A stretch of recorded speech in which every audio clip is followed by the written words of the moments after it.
All right. We are live. The Xbox 2 podcast is up in the air. I don't even know why I said that, but what is going on, people? Randall Thor 19, the man with the million, back again with a new episode of the Xbox 2, not on Wednesday, on Friday. Damn you, Comcast and your internet.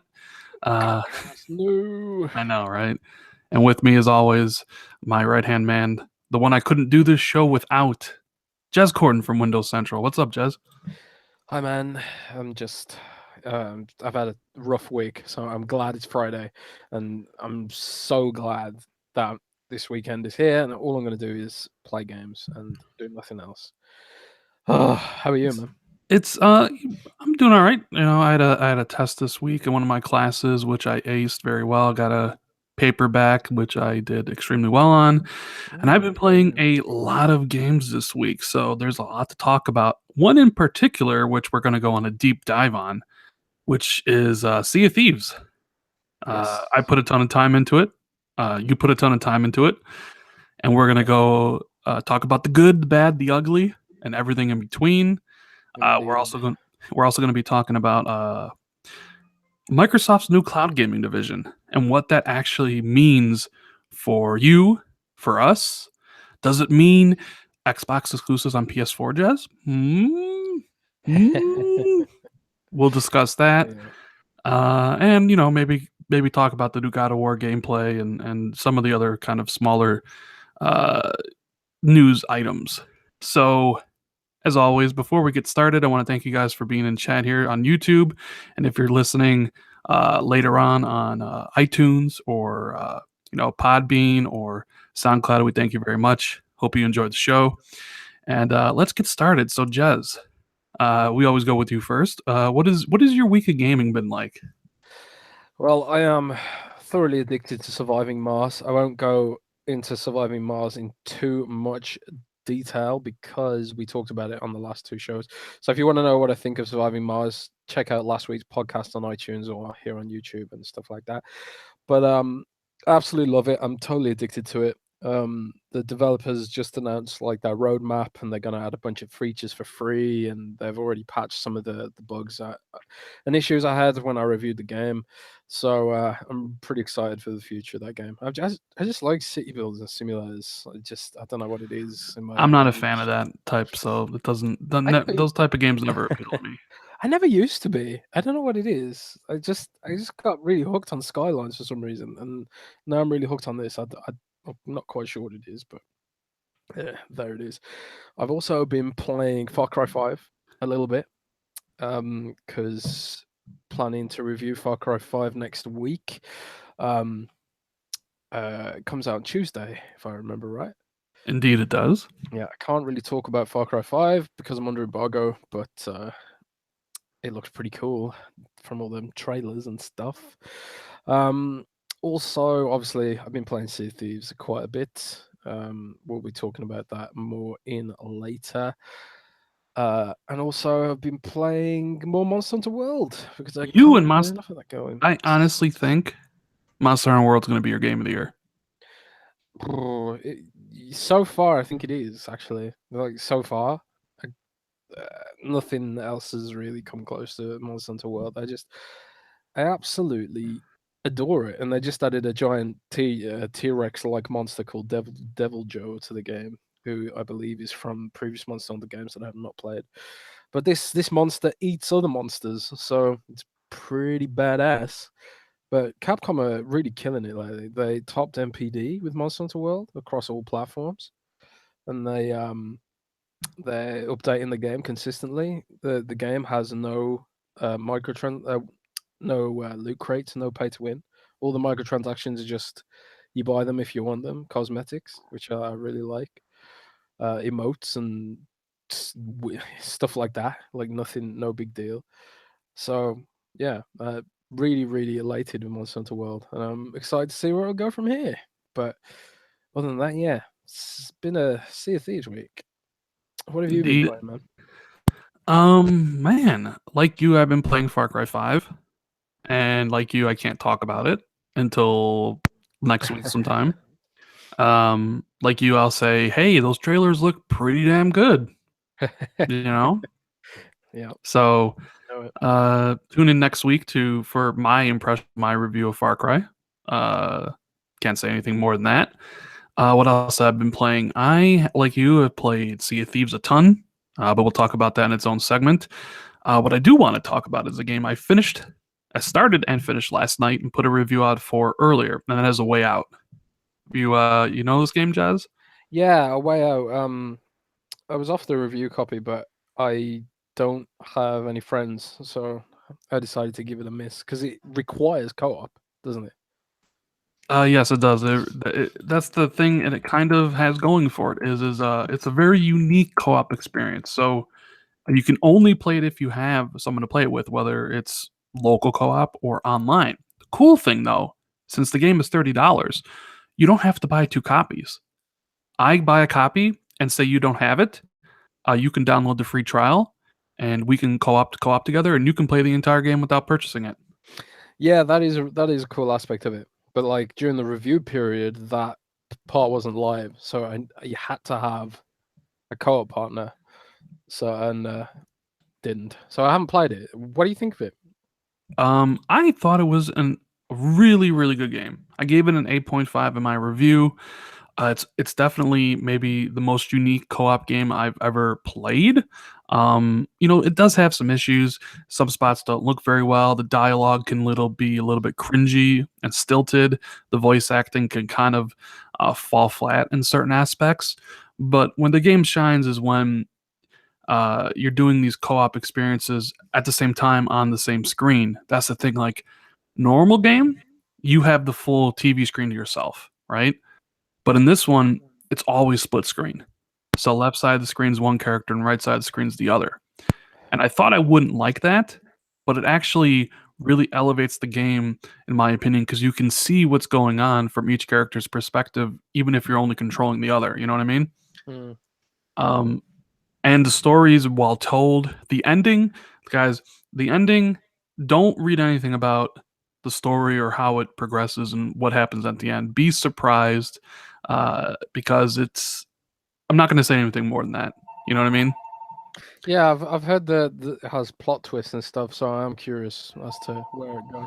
But it's got pretty good reviews. People seem to like it, so I do want to check it out, especially since you can play it with a friend Well, without them owning the game.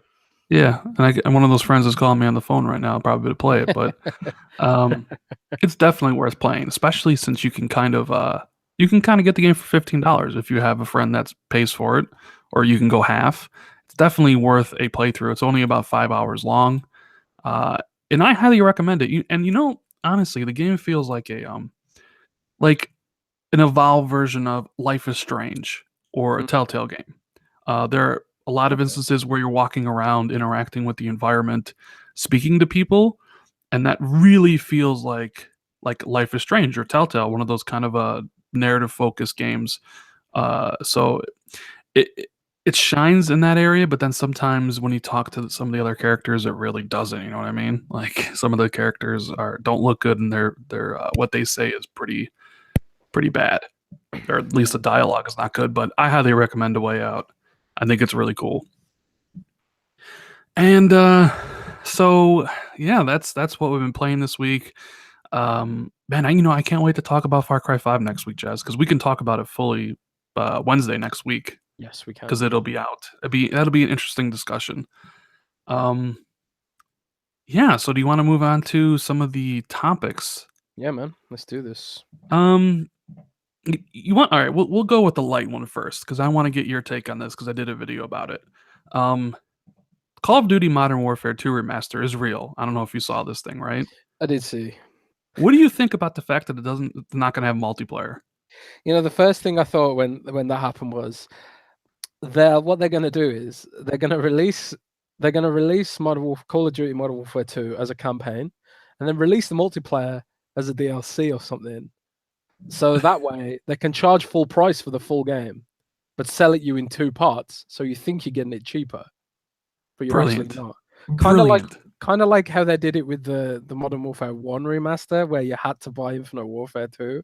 It's like I'm convinced this is what they're doing here, because there's no way No way.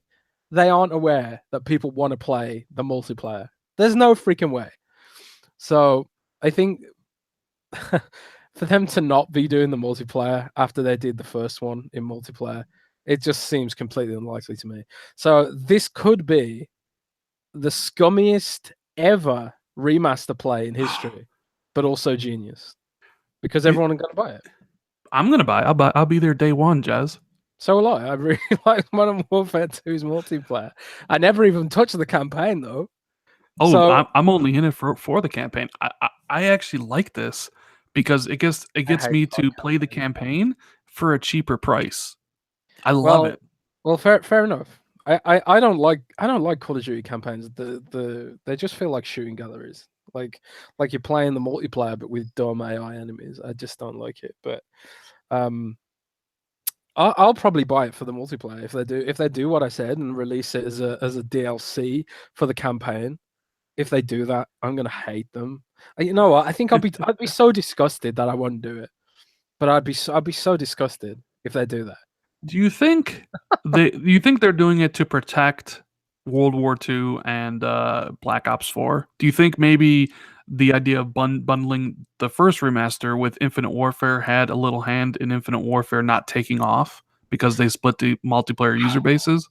Well, maybe, but at the same time, don't release three Call of Duty games in the space of 2 years. How about that one? Don't Mm. do that. I mean, you do got a Instead, point space there. them out. Make it a proper remaster and release it as a proper game. What they could have done is they could have done the Modern Warfare series and done like Modern Warfare 1 and 2 as a single package with all the maps together in one package, both campaigns in one package, with fully remastered graphics and all that stuff. Sold it for full price, and that would have been amazing. Like that could have been that year's Call of Duty, and it would have sold ridiculous amounts without being shitty to the user base. But instead, they've released them both in the scummiest, most money grubbing way possible because that's Activision, isn't it? Yeah, that's the Activision way. I think it's really funny, because like EA EA is often referred to as the most evil one, right? EA is the big bad, but really, Activision is so much worse than EA often is. And the thing is, Activision seem to get away with it because people expect that of Activision. We've come to just accept that that is Activision. That is who they are. They get a franchise, they milk it till it's you know a a corpse on the ground, and then they move on to the next game, like they did with Guitar Hero, like they're doing to Call of Duty now. They're gonna milk the hell out of that, You and see, and Call I of Duty must Battle Royale is on the way. You've got to believe that. I must be one of the few people who actually enjoys the Call of Duty campaigns. Like Infinite Warfare was really good to me. World War II was even a fantastic campaign. And some of my earlier favorites were Modern Warfare 1 and Modern Warfare 2. I love those campaigns. I think they're great kind of popcorn entertainment. And I have no time for the multiplayer. Like, I'm not saying that the multiplayer is not good. I mean, I enjoyed it, but I don't really care. So it's like, yeah, give me the campaign for $25 or whatever the price is going to be. I'll be there day one. But with that said, I know I'm the like super minority on that, and I have to wonder. I'm like, I saw Sam say this in chat. They already showed they're scared of Red Dead 2, right? Moving from November to early October to get out in front of it. Maybe they're also afraid of what putting one of the most popular multiplayer Call of Duty games also would have a negative impact on Black Ops 4. So they figured, you know what, we're just not going to do that. You know, Well, that's the thing. It's just like, well, don't release it then. You they know, want to because they want that money. they want that cash money. It's definitely a Greedy, weird. man. It's definitely It's a so weird thing. greedy. I mean, I guess like they're potentially catering to overlapping but potentially separate audiences there because I ain't gonna touch Black Ops 4. I have less than no interest in that game. It's coming out the same year as a new Battlefield, probably. So, most serious FPS players are gonna play Battlefield, because Battlefield is for mature uh For mature gamers. for mature gamers such as myself, But so I'm not gonna touch Black Ops 4, but I would touch Modern Warfare 2 for that nostalgia value, you know. I would touch it for that. Um, and I think those kind of players who have got a bit older and um, become cynical towards Call of Duty, kind of like I have. You know, I did get Call of Duty World War Two, and I do think it's a very good game. But again, I play when I played Call of Duty World War Two, I reminded why I don't like it anymore. The crappy servers, the weird hit detection, like the way just everything. It just feels worse than Battlefield, personally. And I know there's plenty of people who prefer Call of Duty to Battlefield, and they're not really directly comparable games because Battlefield's more of a tactical thing and Call of Duty is more of a twitch shooter. But it's like if I'm gonna play and progress in one shooter, it's always going to be Battlefield because I believe it offers the better experience I as mean, yeah, a shooter game. I agree. If I had to play a multiplayer game, it definitely would be Battlefield. I'm more of a Battlefield multiplayer gamer than a Call of Duty. But Yeah, on the flip same. side, I'm much more of a Call of Duty campaign kind of guy than a Battlefield campaign Yeah, kind of guy. Battlefield campaigns are in another league of bad usually. I Yeah. mean, like I did force myself through Battlefield One campaign for a while because I was just interested in the history and the way they'd portray that, and it was pretty cool. Like it was very well done, and it was I felt it was very respectful to the source, the history of what happened, and it was sort of like they didn't glorify anything. It wasn't like Call of Duty World War Two where you've got loot crates falling from the sky on Normandy Beach, like in the most disgusting, gaudy lack of respect to the people who died in that war. It's just kind of sickening. But at least Battlefield One was like they were a bit more.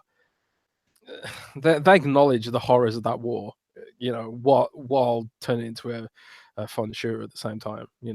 I admit it's a weird discussion to have, and you can't really have it in a brief sort of way like this. But I just felt Battlefield was more respectable, but still, I um still really forgettable, man. I don't remember Battlefield One's campaign at all because it was just super forgettable, and I feel that way about Call of Duty as well. I don't remember any Call of Duty campaigns, any of them that I played, and I stopped playing them after Call of Duty World at War because I was just like, man, these are just snooze fest, man. And I stopped playing Call of Duty altogether after Black Ops One because it was just apparent that they were just going to re-release the same game over and over and over and over.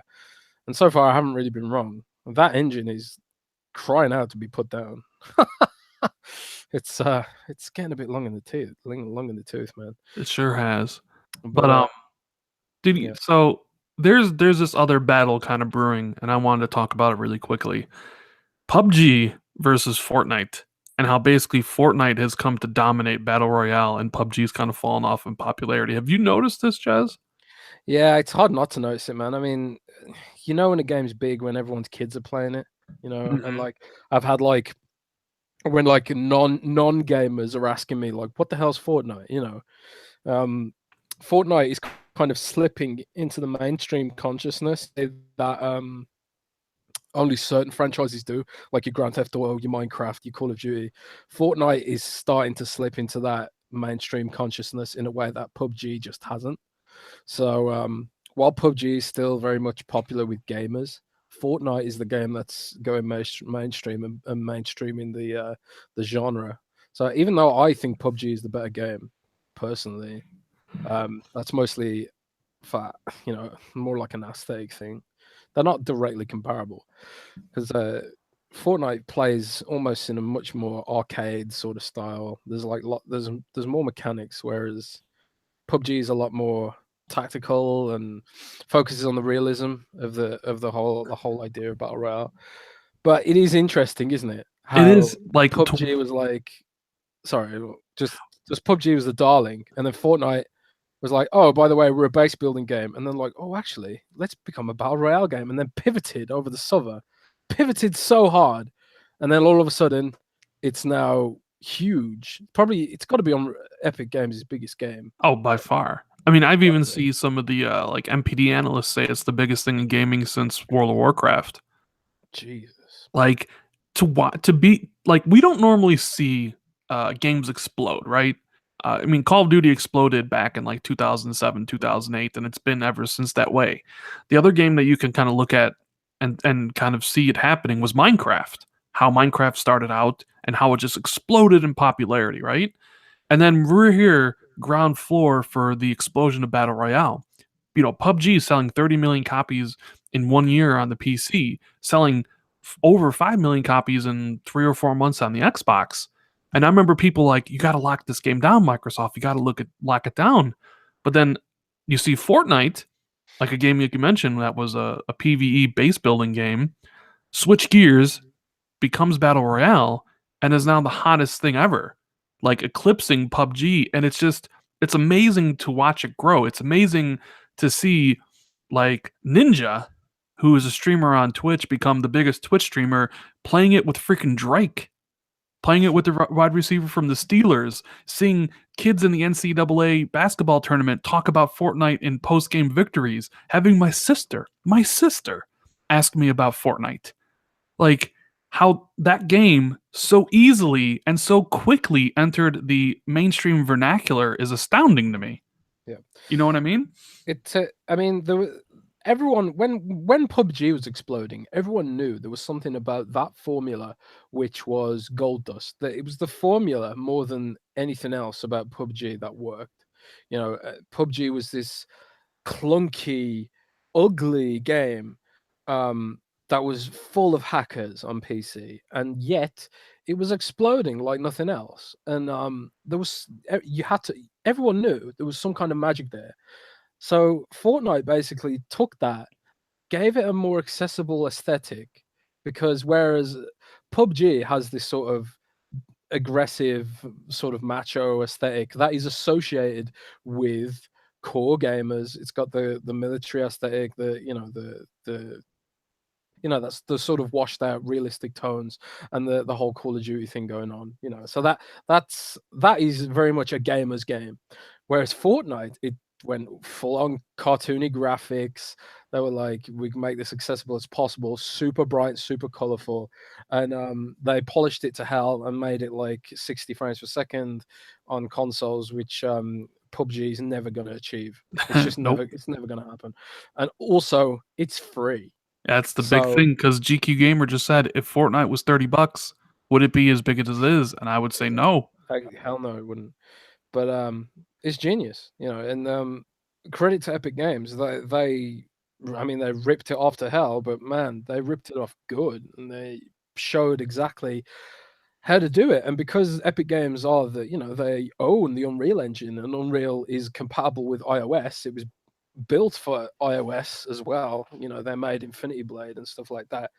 If I'm remembering the name of that game right. But they ported it to iOS really, really fast because they know their engine inside out, upside down, and backwards. And now it got to the top of the App Store in like minutes, and Yeah. it's not even probably out yet. I don't think it's like invite only or something. It's pretty amazing. It's taken over the world, and it's such a stark contrast to how not only PUBG and Bluehole does it, but also Destiny, because Fortnite puts out updates like every day. They change things, right? And like you look at Bluehole and they're like, here's our roadmap. It's gonna take time. And then you see like Destiny 2 and they're like, here's our 3 month roadmap to remove one marker over this person's head. In Fortnite, it's like, this thing doesn't work. Here's a patch 1 hour later.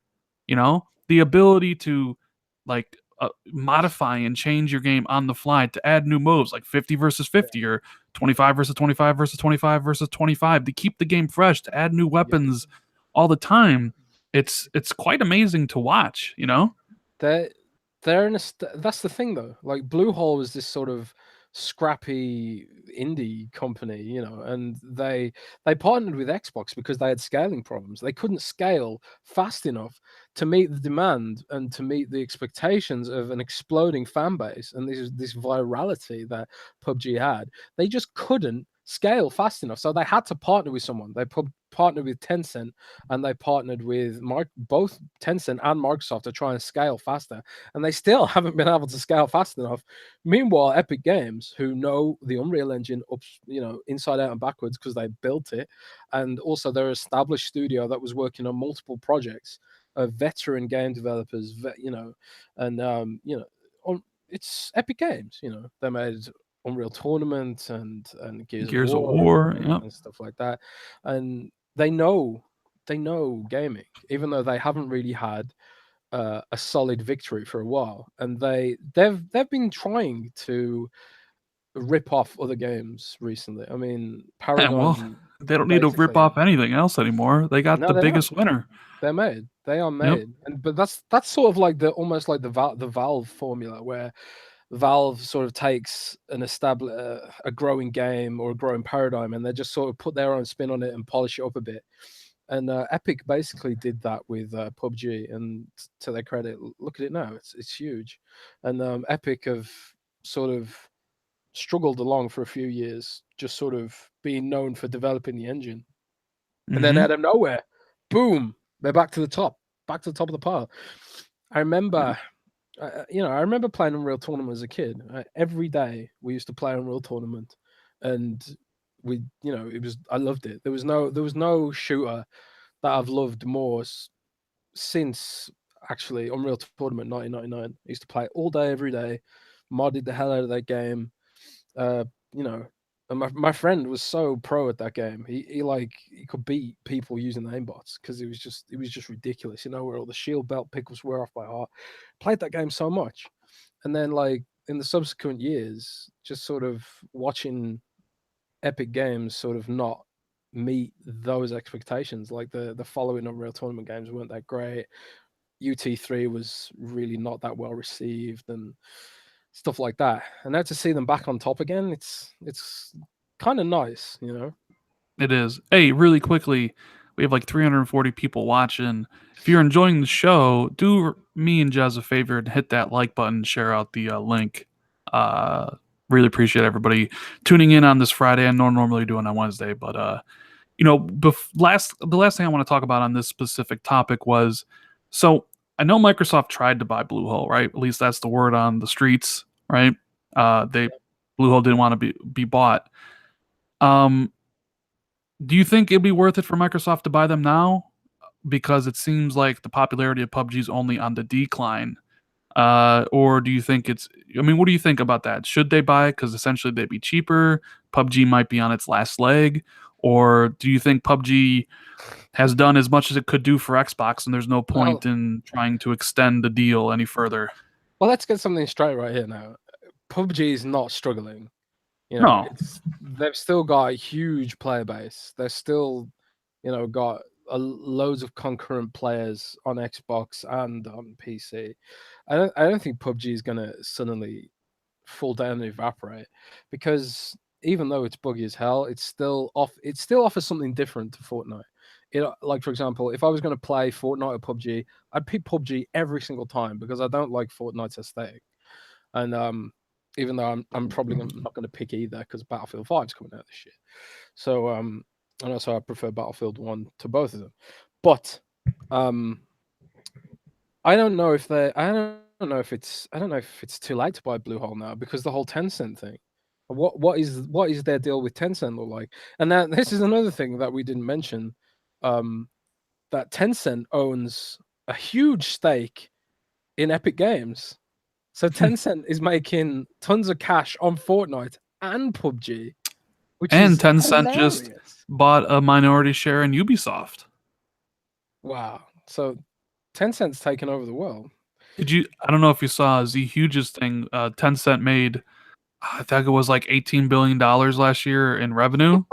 And it was like, Jesus. if you combine Activision, EA, Take Two, and Ubisoft, they come out to 16 billion. So That's Tencent's like the biggest game publisher in the world, that basically. is just ridiculous. So a lot of, and the funny thing is, most gamers haven't even heard of them.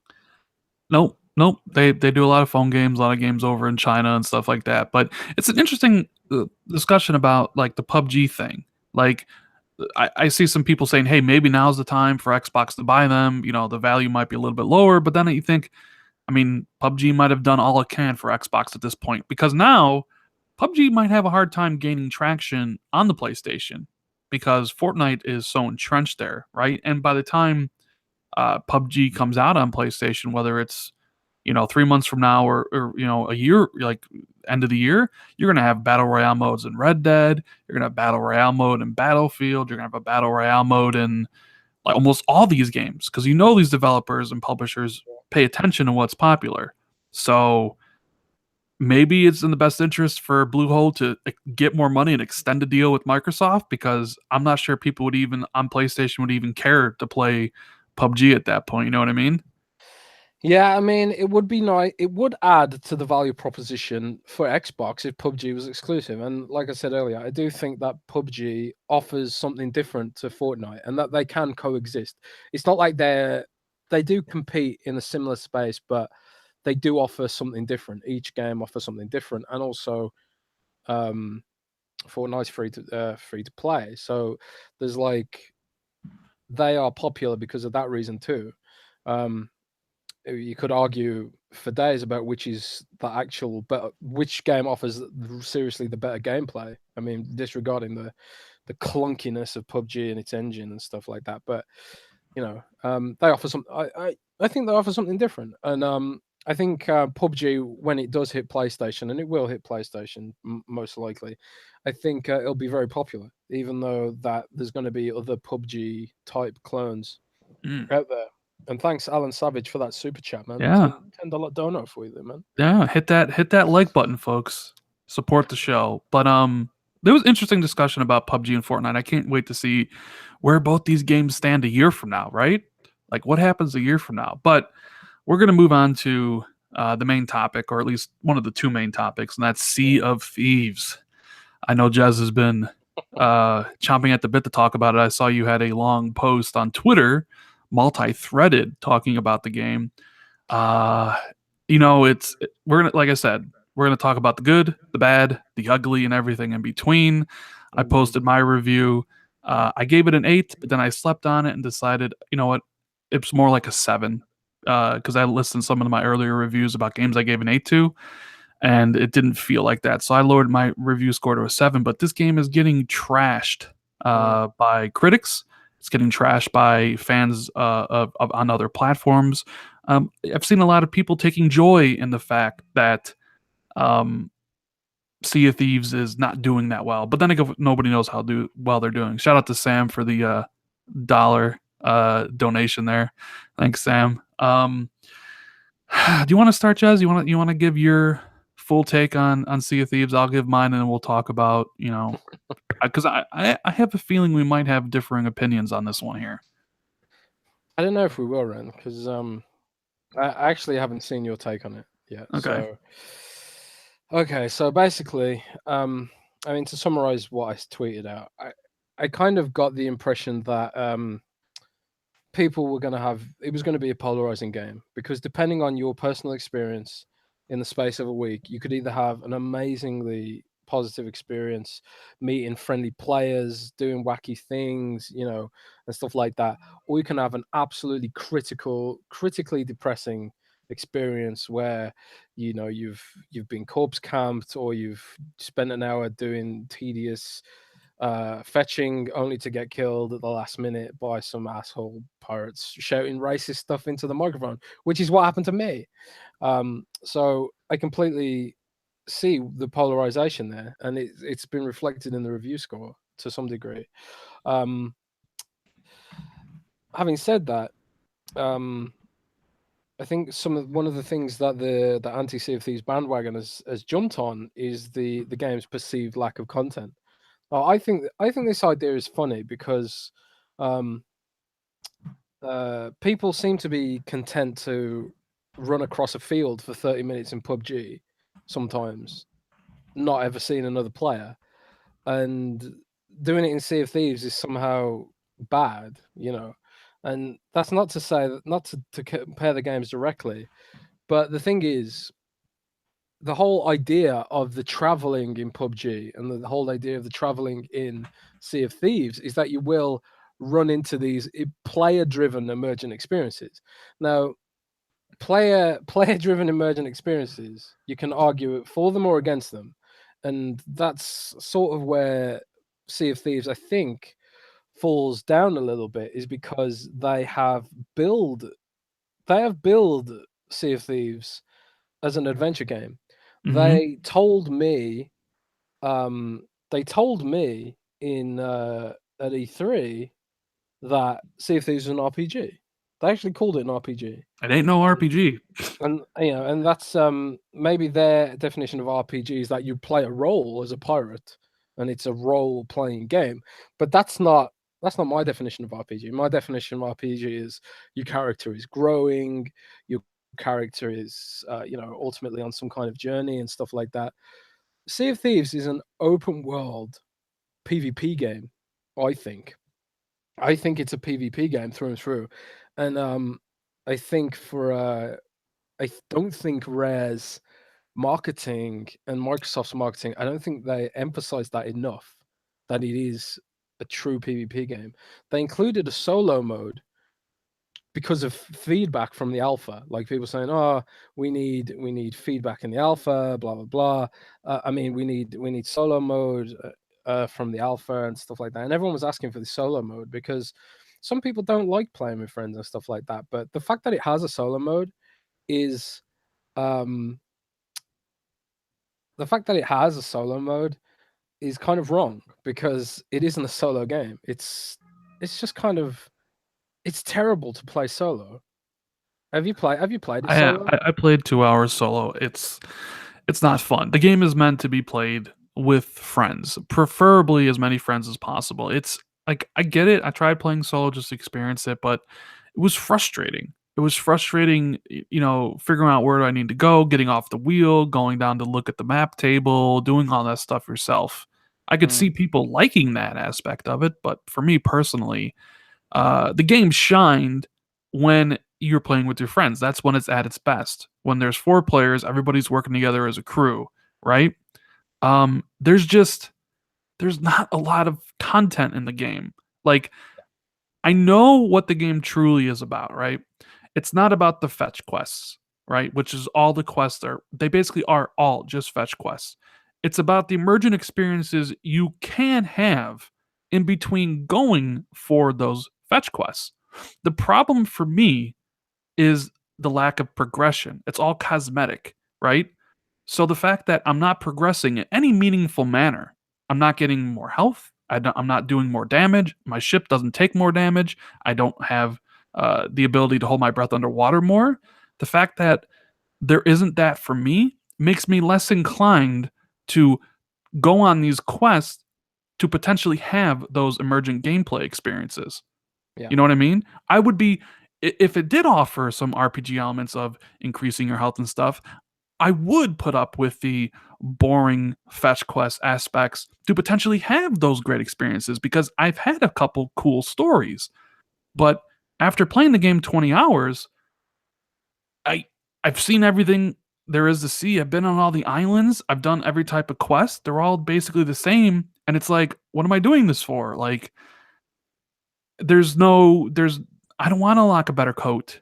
And shout out to GQ Gamer. He says for the $5 super chat, Rand, why so critical of Sea of Thieves for a comedic progression only game? Then love PUBG that does the same thing. And I've seen this comment quite a bit. PUBG is a multiplayer game similar to Halo and Call of Duty. The point of PUBG and games like it is to be the very best. It's to outwit and outsmart and outplay the other 100 people in the game. That is the purpose of any multiplayer game is to be the best. The enjoyment that you get from playing the game is that's the enjoyment you get is being number 1. The problem with Sea of Thieves, not saying it's a terrible game by any stretch of the imagination, there's a great foundation here to build on, is they want you to make your own experience. It's like, here's the quest, go do it. Did you have fun? Did you not have fun? Did you have that emergent experience? If you didn't, then oh well.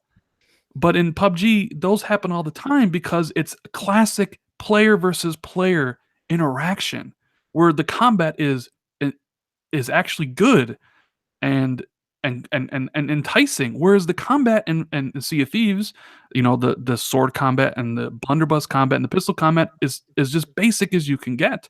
The ship to ship combat with the cannons and stuff is fantastic. You could tell they spent a lot of time doing that.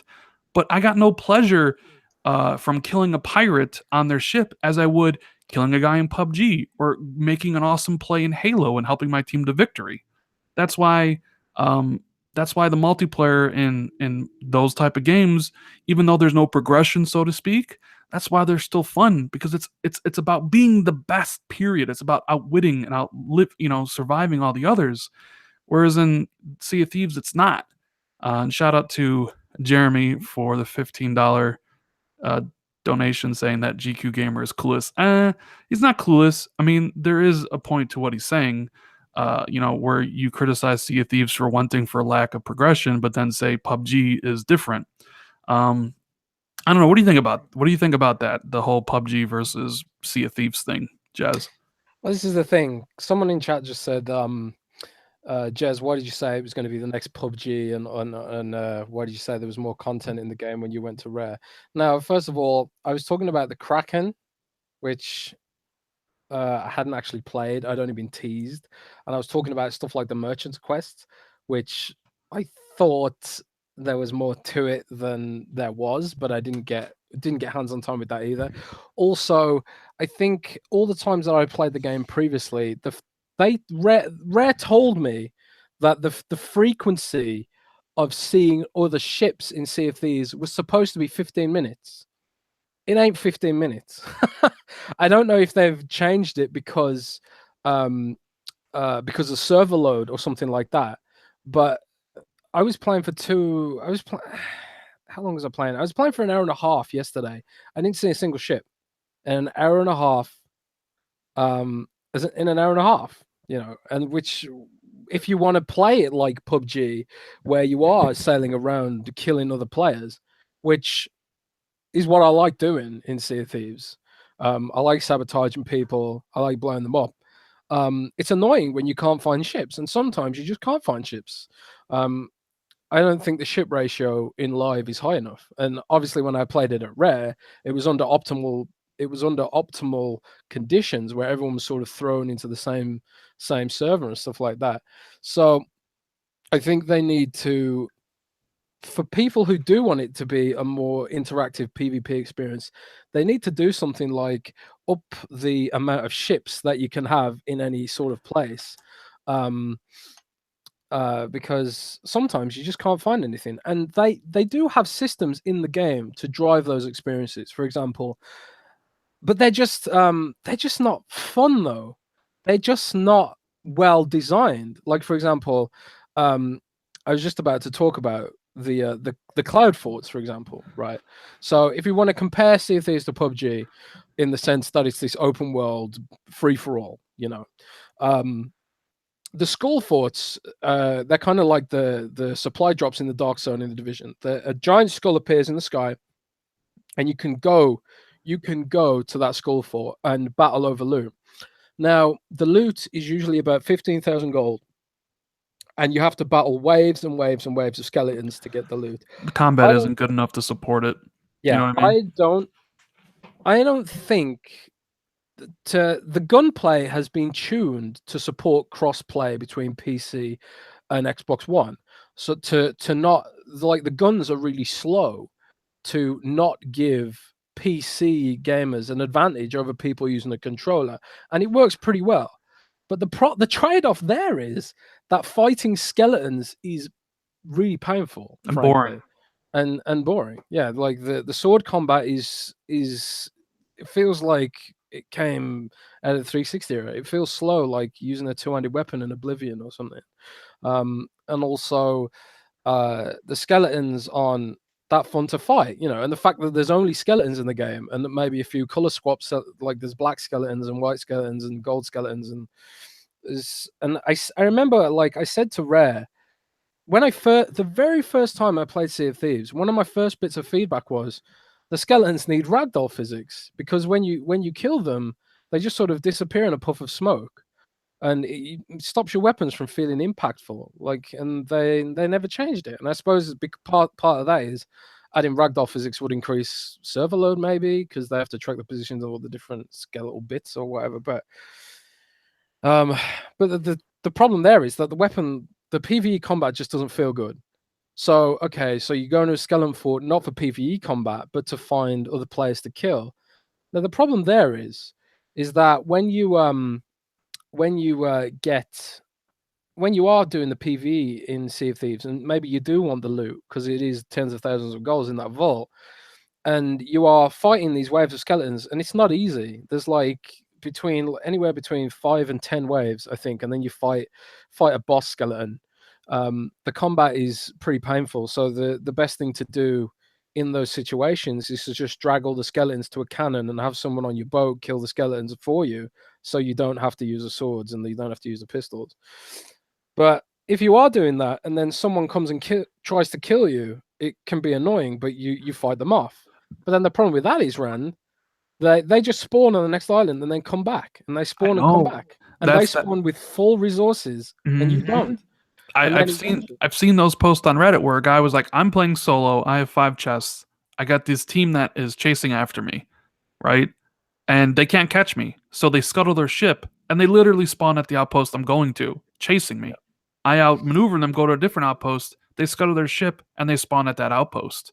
yeah. The respawning stuff just doesn't make See, any sense. this is another thing. I also spoke to Rare about this. Like a lot of these issues that are coming up now are things that I spoke to Rare about because I played extensively in the alpha and the beta, and I had concerns about the spawning system. I actually said in my interview with Mike Chapman, which is on Windows Central, I said it's really, really annoying when you if you defeat someone in PvP and then they spawn on the next island and just come and fight you again. Like you don't ever get a breather, and that's become even worse with the skull forts because you're stuck in the same place for so long. Everyone knows where you are. Sorry, even if you kill them over and over again, they'll just keep coming back until you've got no resources left. And they said to me that they would look at increasing the distance, the spawn distance. So, like when you did kill someone, they spawned further away, so you could get more of a breather. But they didn't do that for some reason. Like even though I thought that was really good feedback, and clearly, judging by what people are saying now, it probably was good feedback. Yeah. So there are there are a ton of things to be disappointed about in Sea of Thieves. Um, Well, hold on. GQ Gamer, he hit the donation super chat again and says, "How do you feel about Sea of Thieves compared to No Man's Sky?" Now, I've seen this brought up a lot, and I think it's a valid comparison in one particular way, not overall, because No Man's Sky was hyped to the moon, and it didn't offer basic things that they were promising, like multiplayer. Right? It was they were kind of selling you a lie, whereas like Sea of Thieves was they were very much kind of like this is what the game is.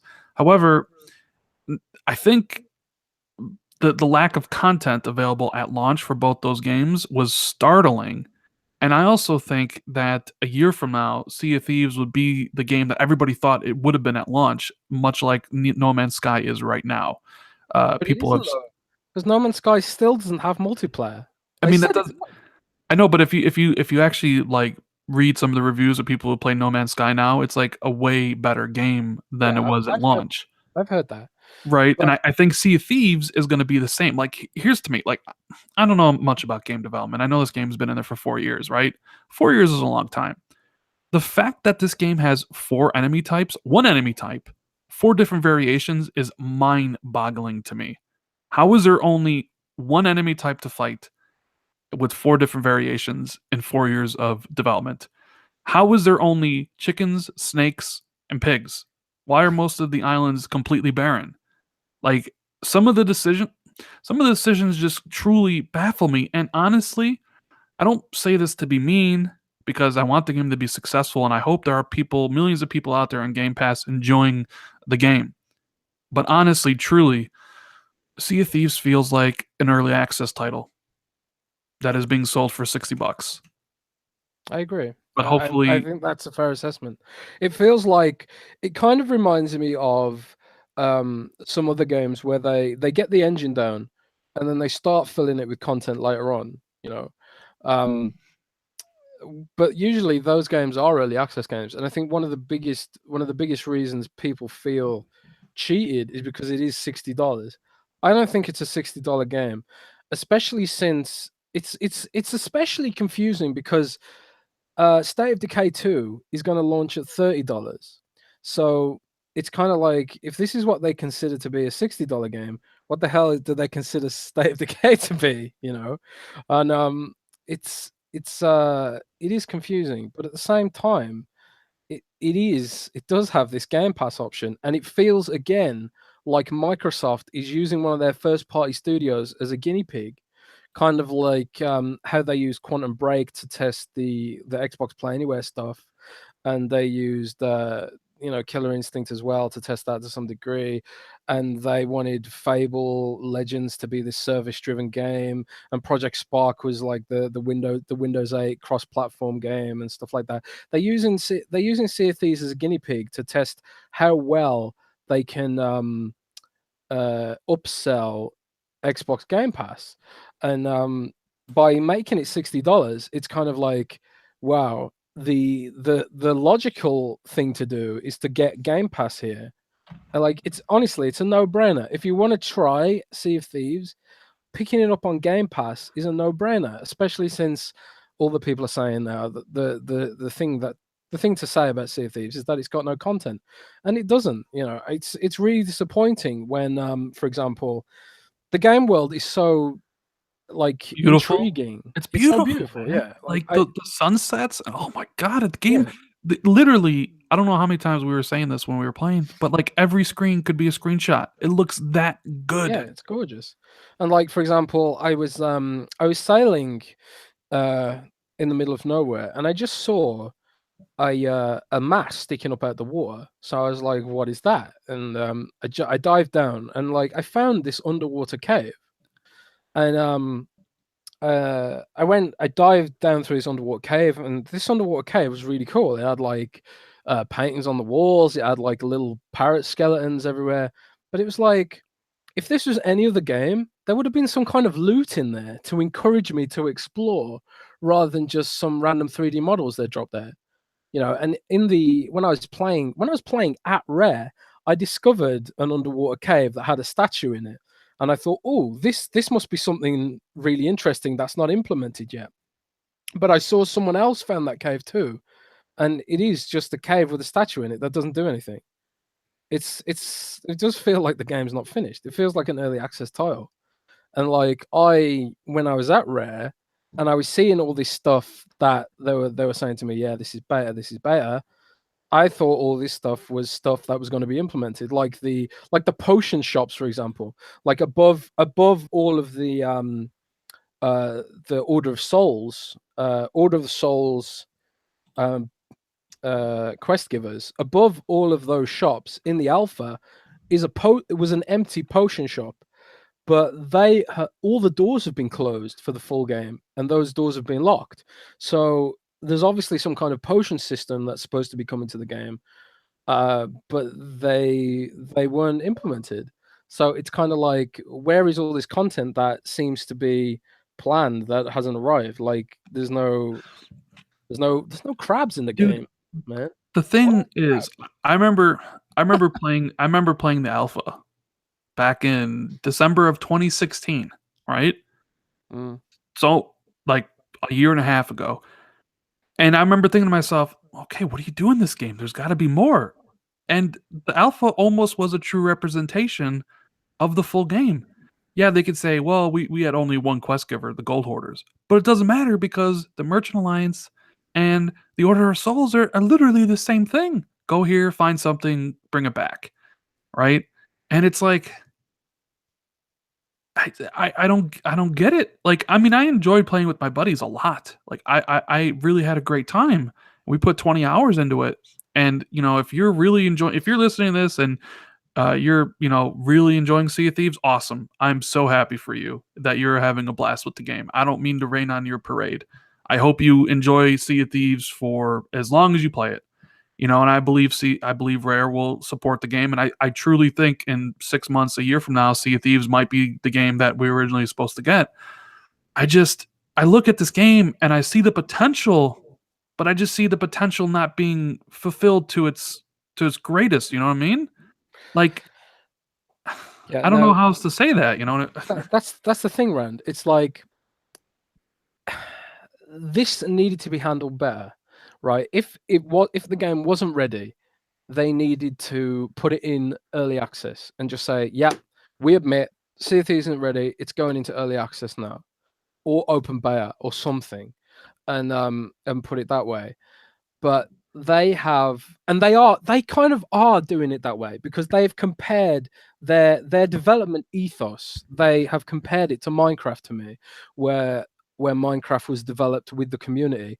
They made the Minecraft engine back in the day, and they were like, "What does Minecraft need now to be more fun?" And the people said Minecraft needs this, and it went from just being a Lego builder to like a full blown survival game based on player feedback. But the difference is Minecraft was made by one guy, and Sea of Thieves is owned by Microsoft, who have billions of dollars. Now, the expectations between an indie dev like Notch, who made Minecraft, and Microsoft, who have billions of dollars, the difference in expectation is huge. So it's kind of like you have to do things to manage those expectations, and Microsoft always do this. They have this thing of overhyping stuff, and I buy into the overhype. When they overhype things, I overhype it too because it works on me, and I think I'm going to stop. I'm going to try to not buy into the hype so much anymore, um but they overhype it. They got billboards for this game, they got like proper ads for these games, and stuff like that. And they did the same for PUBG, and it's this. But the difference with PUBG, at least, they've said PUBG is a early access game. So because PUBG is an early access game, at least they can just say, "Oh well, it's a game preview game. It's not finished." Blah blah blah. They should have done that for Sea of Thieves as well, man. And it probably wouldn't be getting as criticized as it is because that's just the way it is. People have this expectation of Microsoft as a first party studio who are supposed to be shepherding quality content for the Xbox.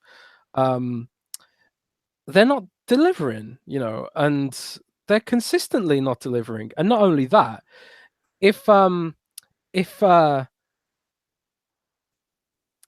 if Microsoft had this reputation for supporting their products post launch, maybe they wouldn't be so bad either. But the thing is, modern Microsoft, doesn't support their products post launch. They cancel, they cut, they downsize, they get cold feet and bail. They're kind of cowardly these days.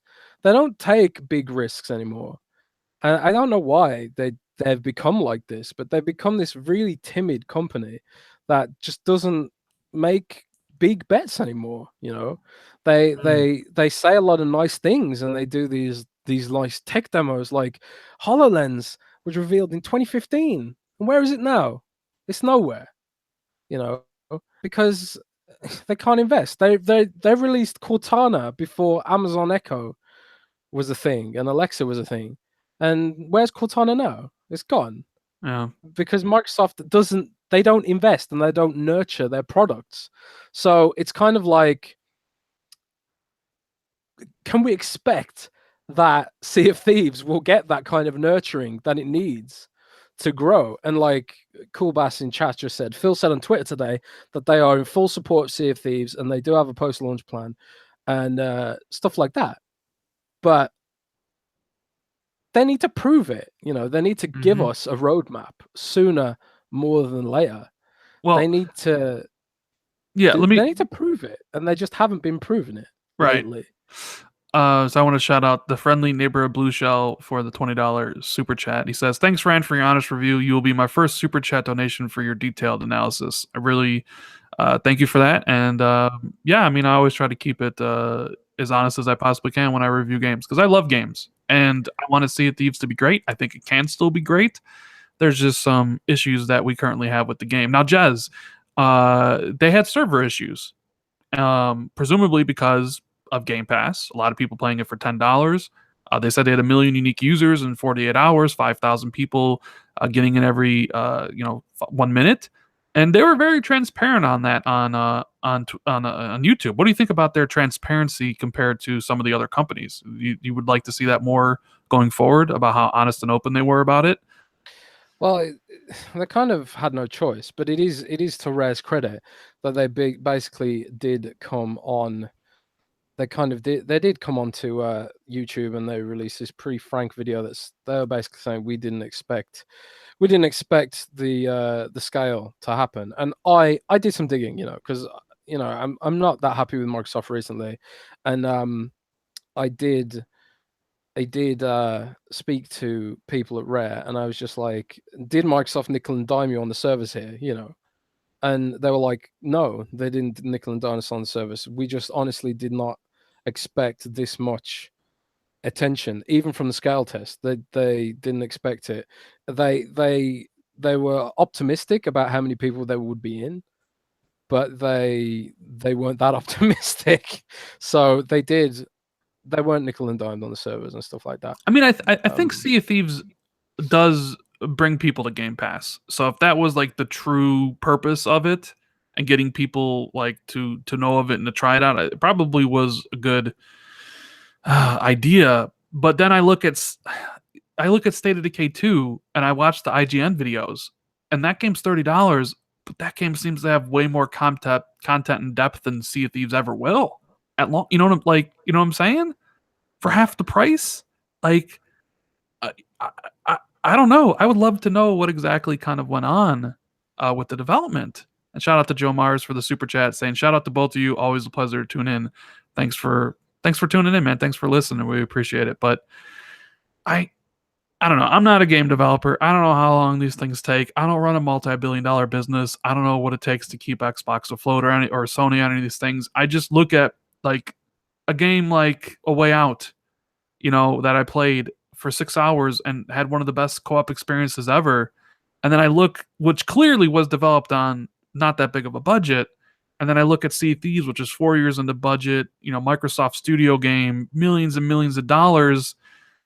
And yeah, it's got pretty water, good boat physics, like great sunsets and all this stuff. But I'm like, where's like you have skull forts, you have three fetch quest givers, and you have a kraken with no body. Like, and the world is empty, and I I don't understand.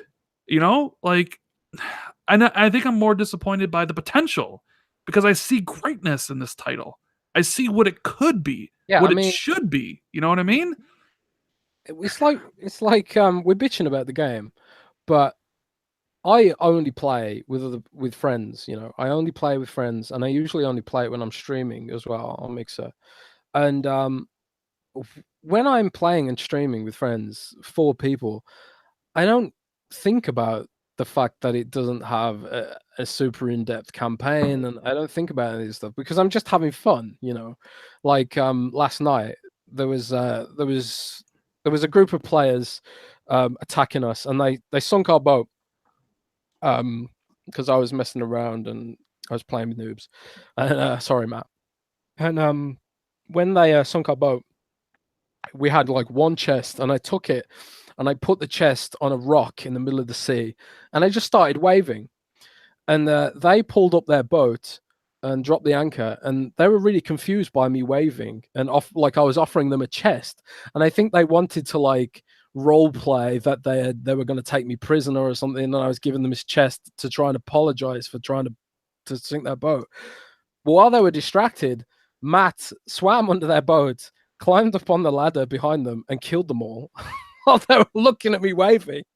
And that was just hilarious. And that's a kind of magic that I've had in Sea of Thieves that you can't manufacture. It's kind of like that is a genuinely great experience that I had in Sea of Thieves, and it was as a result of the tools the game had given me, like the emotes, the physical quest reward and stuff.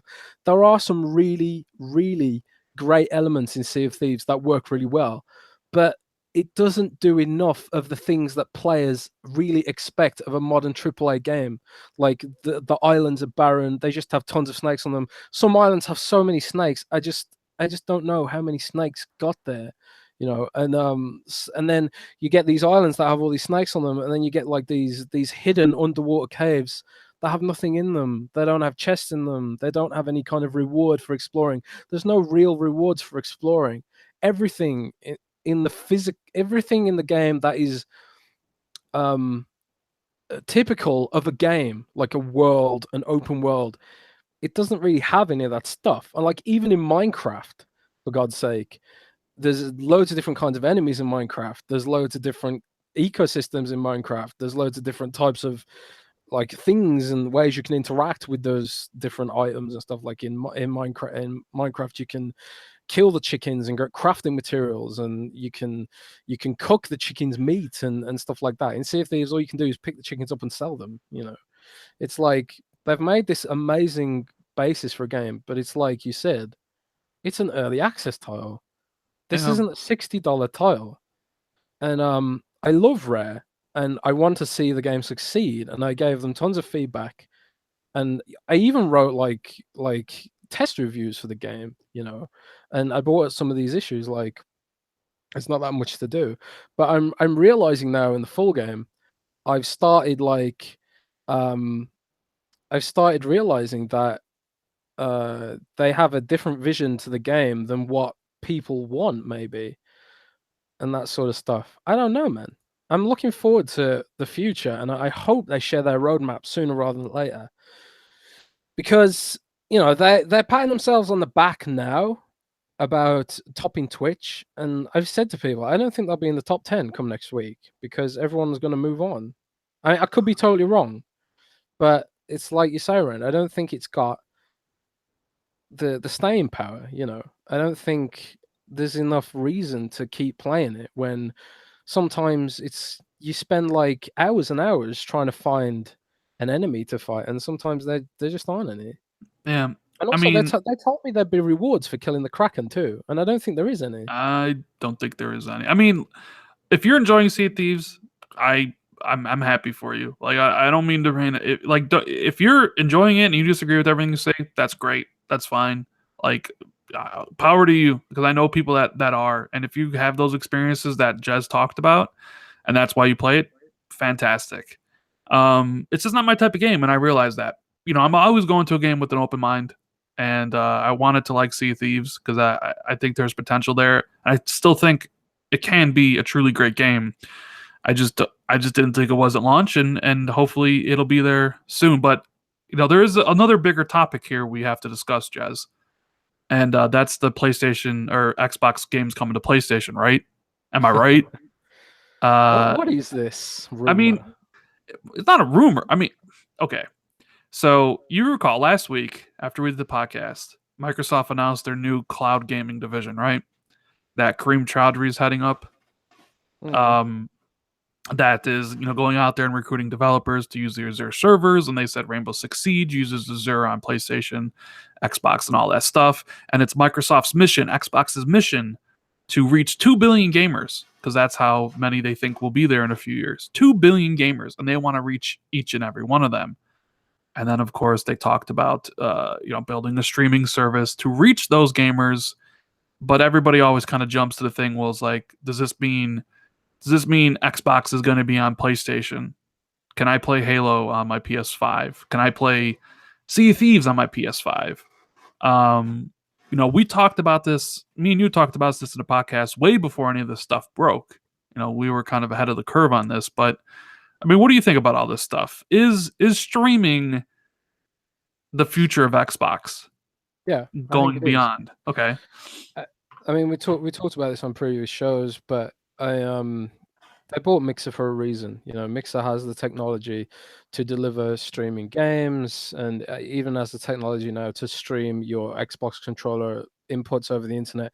That's the infrastructure that it needs to create a true streaming service. And also, Microsoft just opened 2 new data centers in Germany. And they are moving servers out across their core markets because they are preparing to do more streaming services and stuff like that. Like I was streaming on Mixer this morning, and I almost had the latency was incredible. Like I was it was almost like one-to-one latency between what I was playing and what I was seeing on my stream. It was incredible, and I want to emphasize this is off peak hours and using 100 megabyte fiber. Um, so it was really impressive, and also no controller inputs as well. maybe that kind of streaming wouldn't be playable for PUBG, or it wouldn't be playable for Battlefield and stuff like that. But it'd be totally playable for offline games. It'd be totally playable for something like Surviving Mars or Darkest Dungeon, or turn-based games like XCOM and stuff like that. It'd be totally playable. I'd love to play XCOM 2 on my phone, just streaming it. It's turn-based. The latency wouldn't affect anything. However, do I think that streaming is going to be replacing Xbox anytime soon? No, I don't No, think that. I think it'll be an option that It'll be an stands option. alongside the console. Yes, You I know, agree too.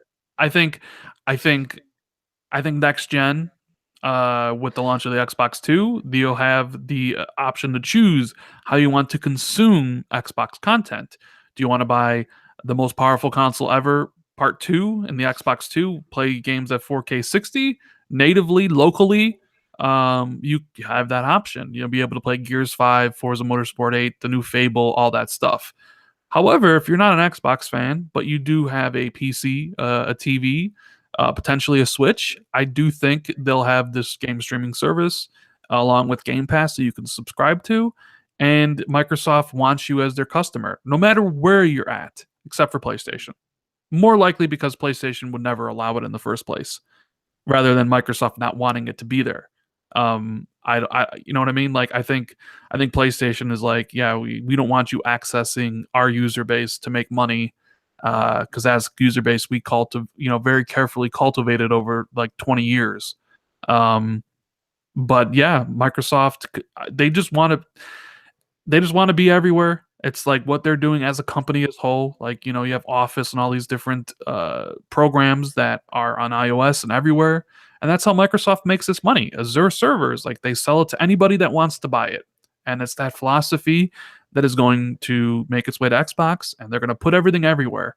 Um, However, they need to know and understand that they need to have quality games for people to want to play on a streaming service. Yeah. You can't offer last year's lineup to anybody on a streaming PC or whatever and be like, you want to play, Voodoo Vince and Phantom Dust as part of Game Pass? Because nobody's going to want to do it.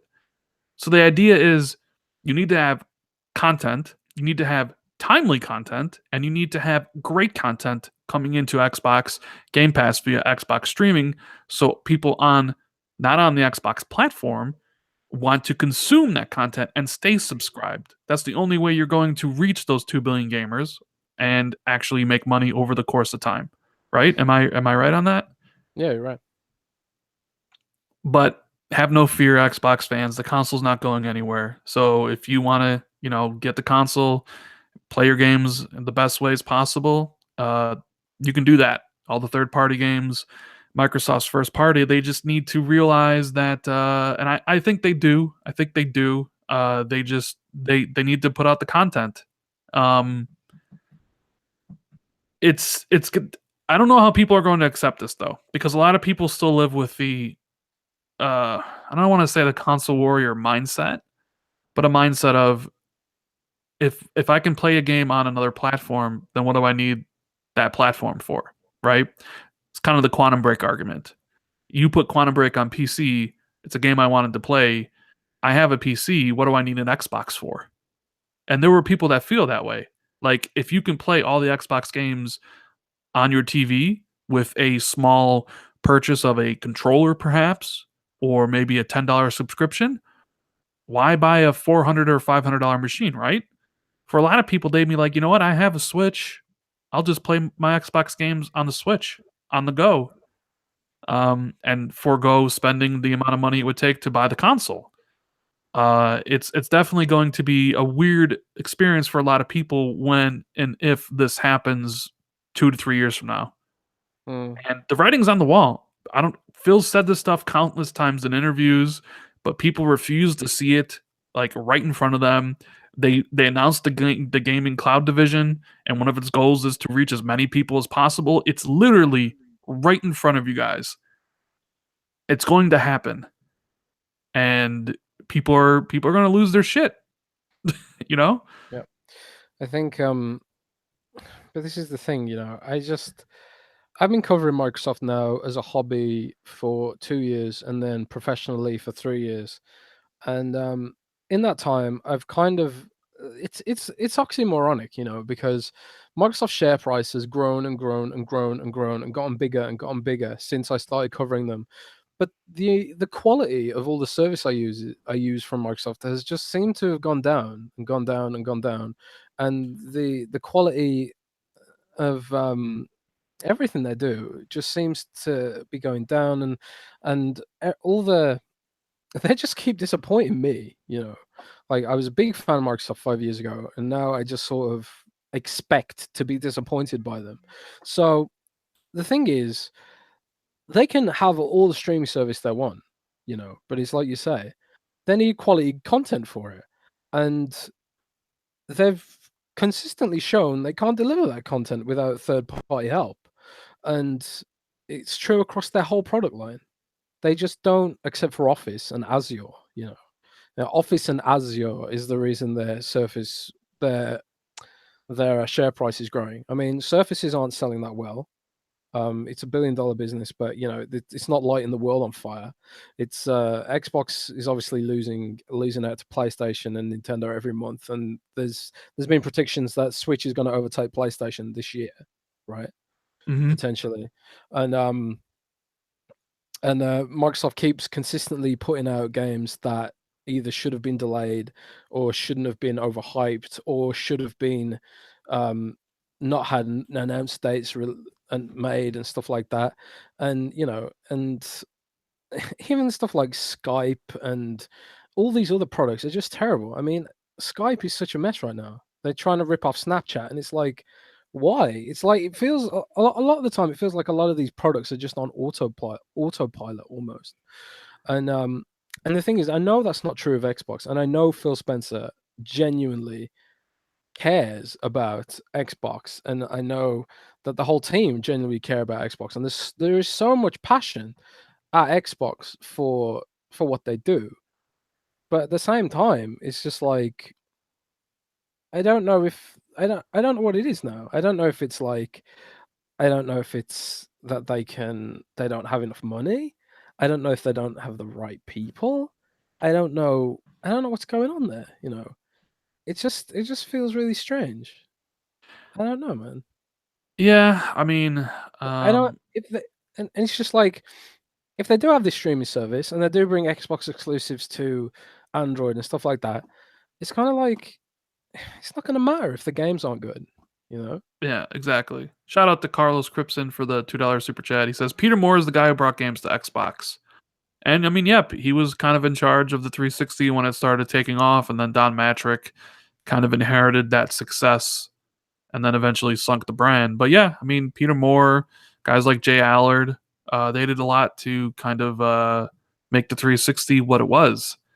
It's just it's a hard thing because like the way Xbox is now and the exclusive stuff, it's they're in a rough spot for comparison purposes. I know people say like, well, don't compare God of War to Sea of Thieves or Sea of Thieves to Super Mario Odyssey and all that stuff, but people do because that is just human nature. They compare, one thing to the other, and they see Sony doing God of War, which I don't know if you saw any of the footage that came out from the preview event. Looks like another killer, story driven gameplay extravaganza, and it's more than likely going to be 90s on Metacritic, and it's going to be adored. And then you see Xbox kind of struggling to make something as relevant, maybe with hardcore gamers. Because I mean, God of War appeals to maybe people like myself. I think it would even appeal to someone like you, Dude, because if you thought, I'm this close to buying a PlayStation just for God of War. I mean, you said you like the Days Gone, like, and Days Gone's kind of my least anticipated. But man, I watched that God of War footage. I was like, like, like, how do they do I this? love violent games, I know you and do, and that game's Microsoft violent. doesn't give me them. It gives That game me is cartoony violent. games and stuff like that, which is it's fine. If you like cartoony games, great. I don't. I want violence and blood and chainsaws, which is why I like Gears of War. But when's the next Gear of War coming out? 2019, the 20. earliest. I mean, if Halo's next year, God of War's 2020. I mean, Jesus. there's the. I would imagine they would want to launch it with the console. I mean, that would be a good like, hey, here's the Xbox Two. You can play Forza Motorsport 8 and God of War 5 in 4K 60 or whatever. That would be a good selling point. Microsoft tends to have like better beginnings to generations than end of generations. Clearly, from the 360 to right now, um, and Sony tends to have better ends of generations than beginnings. Mm, And clearly, I mean, we've seen it happen yet again. Um, but yeah, I mean, I've heard rumors of a third Forza franchise potentially. yeah. I don't know if you've heard that. Everything I think they're trying to do is geared towards next gen. Now, whether that's a winning strategy or not, I don't know. That's the Uh, thing, though. I think the whole idea of generations is just they killed it with the X. They've killed or the was idea of that just a generations. marketing ploy? Was that just something? Was that just marketing speak so they could get people to buy a new system, a third system for that gen? I don't know. I don't know if we have generations anymore with Uh, Xbox.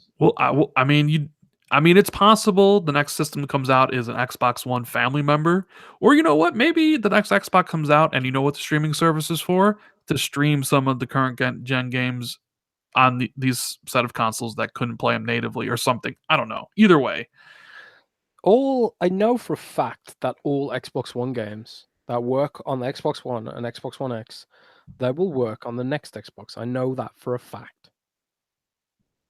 well, you heard it here first. Judge knows it for a fact.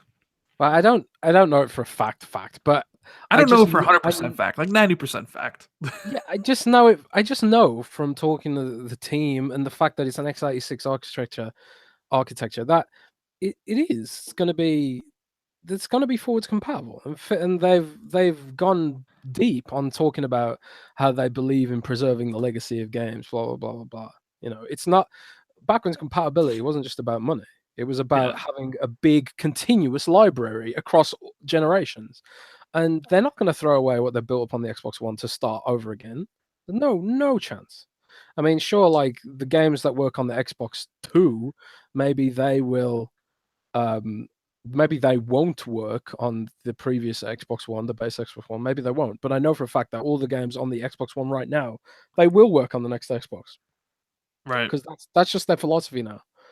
But So, Jez, you were 100% sure though that Sea of Thieves would have more content at launch. well, it does. Got him. It's got the skull for.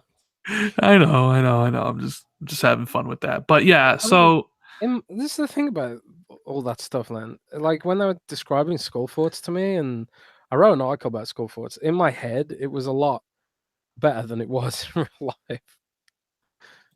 I think it would I be don't know. better if it wasn't the the if if the Skull Fort wasn't 15 waves and the combat was just better. It's just not fun to fight skeletons. You know what I mean? It's not at all. In no way, shape, or fun is it fun to fight the skeletons in Sea of Thieves. No, it didn't. It's fun to fight the ships. It's not even fun to fight other people in that game with the combat the way it is. The ship to ship stuff is fantastic, but I don't know, man. Like hopefully it's improved. But yeah, I mean, so the streaming stuff, I think you can look forward to in a couple years. It's not going to be on PlayStation, mainly because Sony would never allow it. They won't even allow crossplay. They don't even allow EA access on their system. They're definitely not going to allow Microsoft to access their user base to make money and inflate their monthly active users. You know what I mean? Because it would require you to sign into Xbox Live and all that stuff. There is like 0% chance, in my opinion, that Sony would ever allow something like that. And Yeah, Nintendo, possibly, right? I think yeah, I don't think Sony will allow it, but I think Nintendo will. And that's the interesting. It's like if will Sony put that'd be really funny, right? If Microsoft put Xbox Now on the Switch and then Sony put PlayStation Now on the Switch to compete with Xbox there. Xbox Now, that's a good name. That's a good name. But then Yeah. PlayStation Now, or how about Xbox Right Now? That's probably too long. What would be a Xbox good name for the streaming service? Let's make some up. Well, it's going to be called Mixer Play, isn't it? You think it's going to be mixed play? Nah. Xbox mixed No, play? no, it isn't. That's a lie. I know what that mixed play thing is for, but I can't tell you because it's under embargo. Oh, I mean, what, chat? What do you think is a good name for the Xbox streaming service? Um, Xbox Direct. Xbox Direct is pretty good. yeah, Xbox Direct. That is pretty good. Yeah, Xbox. Ugh, Xbox 2 weeks ago, says Nimbus. Don't Xbox Google Play, that. Xbox X Play. Play. Yeah, Xbox Done. Come on now, Xbox Done. God. Wow. Xbox Stream. There's some good ones there.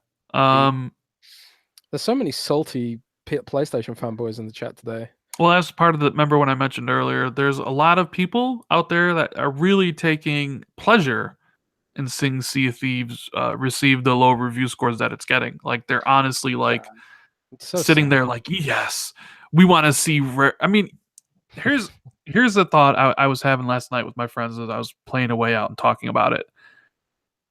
For some, and this is not all for all you guys. This is just a subsection of the PlayStation people that I've experienced on YouTube and Twitter. It's not enough for PlayStation to succeed, but Xbox has to fail. You know It's what I so mean? sad. It's like you think if Sony like had no competition, if Sony had no competition whatsoever, do you think they'd be pushing so hard on AAA games? They wouldn't be pushing this hard. They'd be reaping in the profits instead. It's only because of the profit that the competition that Xbox tries so hard, and that Sony tries so hard. It's the competition is the only thing driving Sony to make these quality games. And if there Yep. wasn't any competition, they wouldn't be making these quality games. They probably wouldn't be making any games. They'd just be letting third parties make the games, and they just sit back and reap all the profits. I literally have had people say to me, are you disappointed in Xbox's exclusive games? And I'm like, yeah, of course I am. I mean, who wouldn't be? They don't really appeal to me. They're like, well, why don't you move to Sony? They're bringing out bangers, and I'm like, well, I have a PlayStation.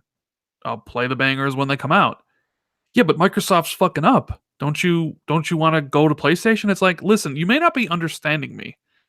Like, what does it matter to you where I play the Division 2 or the next Call of Duty or Far Cry 5 or any of the multi-platform games and indies that come out? What does it matter if I play it on PlayStation or Xbox? What does it matter to you? Oh, it doesn't. You just want me to say I'm giving up on Xbox and moving to PlayStation so it fits your personal and console war agenda. It's like, you don't understand. I own 1,200 games on the Xbox One. All my friends are here that I play multiplayer with every single night. I love the controller. I love Xbox Live. Like, why would I give that up to play everything else on PlayStation? The PlayStation is there for one reason, to play exclusives when Sony puts out a really good one. Other than that, I can get everything else on my Xbox. Like it's like they're dumbfounded by, oh, because to them it's like you can't play an Xbox because they have no games, even though there's thousands And of the them. worst thing is, a lot of these people are grown adults who they are so emotionally invested in their console choices that they attack people who don't like their console, and it's kind of like, how sad are you? Just get get a life, enjoy, celebrate gaming. Don't attack people if they play things that you don't like. I have no interest in buying a Switch, but I totally get why people do like Switch, and I totally respect people who own Switch. I mean, It's sad to and you find. can even kind of go along to the lines of the people like saying something to someone who really does enjoy Sea of Thieves. Like, hey, I'm having a good time in Sea of Thieves, but then they'll come in and butt in the conversation like, oh, well, how could you be enjoying this? There's no content. It's like, let him enjoy what he enjoys, for Christ's sake. You didn't have to butt in, but they take pleasure in other people's like misery or like, you know what I mean? Like, it doesn't make any sense. Like, if you don't like Sea of Thieves and you voice your displeasure about it, great. Rare take that feedback. But if you're actively going out and like griefing people that do like Sea of Thieves, then you have problems. You know what I'm saying? Yep. But It's with it's annoying. that, I know we wanted to do a shorter show today because it's Friday, so we are going to end it there. Sorry, no question. Should we take some questions real quick? If you want to do some questions, we'll do some questions. Yeah, let's take some questions real quick from you lovely people, and smash that like button if you Yeah, like the show. super Uh, smash that like button. and also, if you're on iTunes or one of the podcast servers, drop us a review as well. It really helps us out, and we really appreciate it, and all that good stuff. So thanks for joining us, guys, for another show. And man, this is kind of a depressing show, Ran. When You could look at it depressing if like look, I think both me and you we're critical of Xbox One. It needs to be right. Like and I th- I'm super critical about Sea of Thieves because I think the game can be great. There's potential there. I just see potential squandered. Uh, it, I'm not one to call anything trash or anything like that. I I feel like it could be better, and I want Microsoft to be better. You know what I mean? Because as gamers, we get better things for it when everybody competes for everything. So, and as I said before, I think Microsoft is firing on two of three cylinders. They A plus on the console, A plus on the services and Xbox Live, the backwards compatibility. It's just that first party is severely lacking when compared to their contemporaries. You know what I mean? yeah. Yes, indeed. I mean, it's the criticism comes from a place of love. I've grown to know loads of people at Xbox over the years, and Rare and other companies, and I don't like criticizing people. I don't like criticizing anyone, but it's like if you don't accept the negative criticism in anything, you won't grow. Mm. So there's that. Um, You want to answer Skopsky's question first? He says, "What do you think Microsoft needs to do E3 for it to be considered a success?" I think they need to show some really high quality games, like cinematic, photorealistic, blockbuster type Hollywood kind of games, because that's the only type of game that's really going to start to win the argument that they aren't capable of making these big sort of experiences. And we knew what Sea of Thieves was, we knew what State of Decay was, and we knew what Crackdown was. And those games were in development before Phil Spencer was senior leadership team at Microsoft.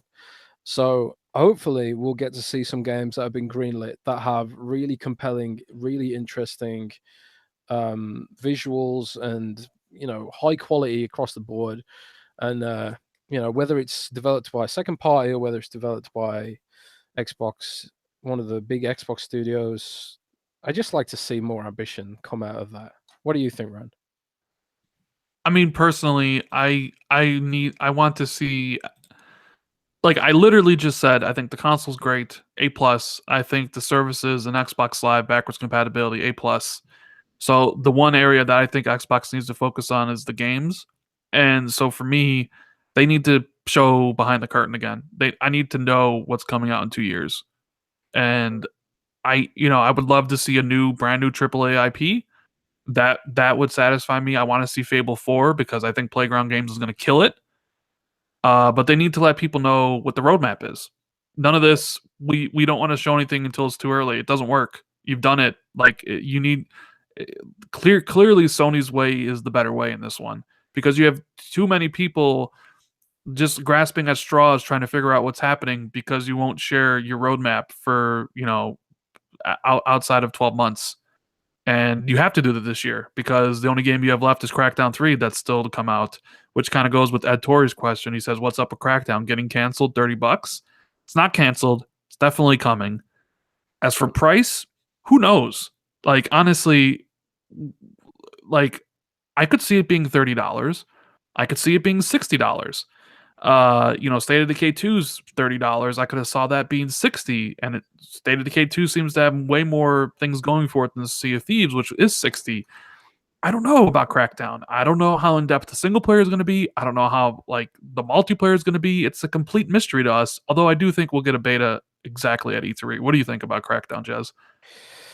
Crackdown, I don't know. I mean, I'm not the most experienced journalist in the world. I'm doing my best to learn and grow, and I've started to learn to stop listening to people at Microsoft who say this is going to be good. I'm learning to stop that. So while I have heard from people that I do genuinely trust that Crackdown 3 has improved as a result of its delay. Um, I'm not sure whether those people can really offer an objective view of those games because they work for the company. So I think with Crackdown 3, it's going to be a huge wait and see from me now, because I think that's, and I do notice that some of the legit journalists like Ryan McCaffrey and stuff like that, they are really conservative about offering their opinions ahead of the review. You know, they don't get hyped for games because they know not to get sucked into the marketing. And I think I'm starting to learn and grow as well in that way. So Crackdown 3, I'm just going to have no expectations for it. I played it at E3. I thought it was kind of fun, but now I just don't know, man. It's like you. I don't know. I just don't. I kind of don't trust Microsoft so much anymore when it comes to what they're saying they're gonna do. I just need to wait and see now. I just want to grab this question from. Hang on, let me scroll up. Blah blah blah. Barbie outfits in Sea of Thieves. What are your thoughts, gentlemen? I knew you were gonna grab that one. It's joking.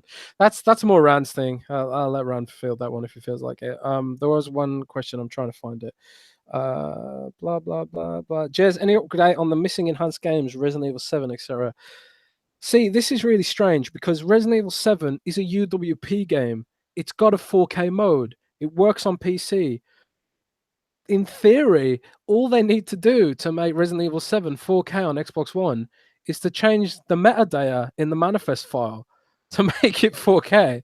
So I might reach out to Capcom and ask what the hell's going on there, because maybe there needs to be some extra optimization that needs to be done for the Xbox One X or something. I don't know. But it should, especially Resident Evil 7, I would have thought would be here already. But Doom recently got switched over to coming soon, I so did see hopefully, that. yeah, maybe Doom will be 4K All right. soon.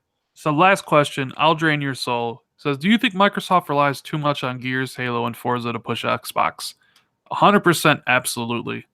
They rely too much on their proven franchises, which I think is a detriment at this point.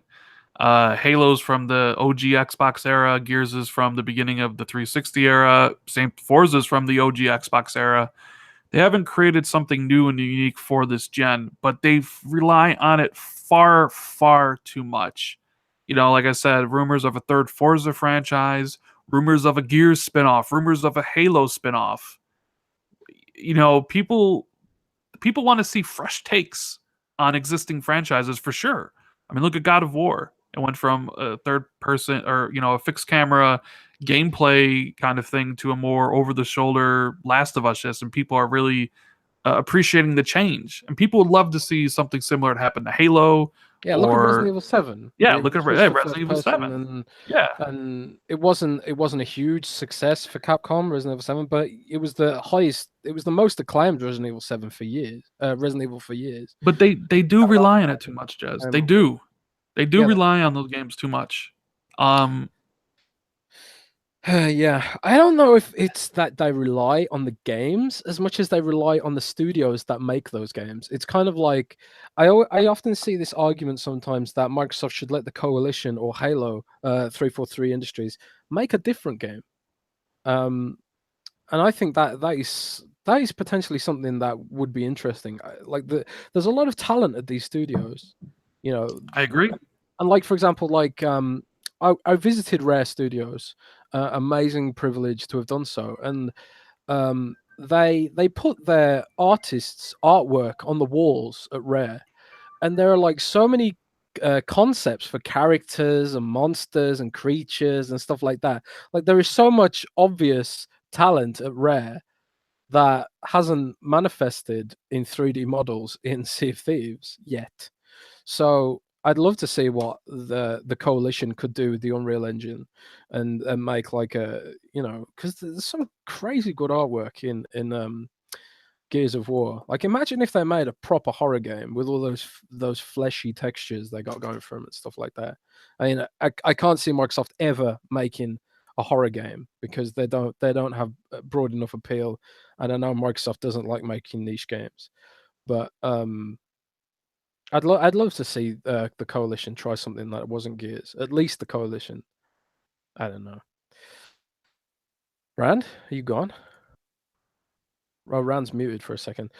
I'll answer a couple more questions while we wait for Rand to get back to wrap it up. Jez, what do you think of zero latency game streaming via console that renders and does sound with a server that does logic and physics for a shared persistent open world? I don't know. That's a complicated question, man. Via console that renders and does the sound of the server. Logic and physics. Do you mean it does the logic and physics locally and parts of it in the cloud? I don't know, man. But Phil Spencer has talked about how he thinks more games are going to use cloud processing, like Sea of Thieves Water and Crackdown's Destruction. So, and also they're doing that whole thing at GDC right now, talking to developers about how they can leverage the cloud to create more compelling experiences. So, we'll just have to wait and see what happens there. I'm not sure if it's going to work out or whether it's just snake oil or something like a lot of Microsoft stuff seems to be. Right.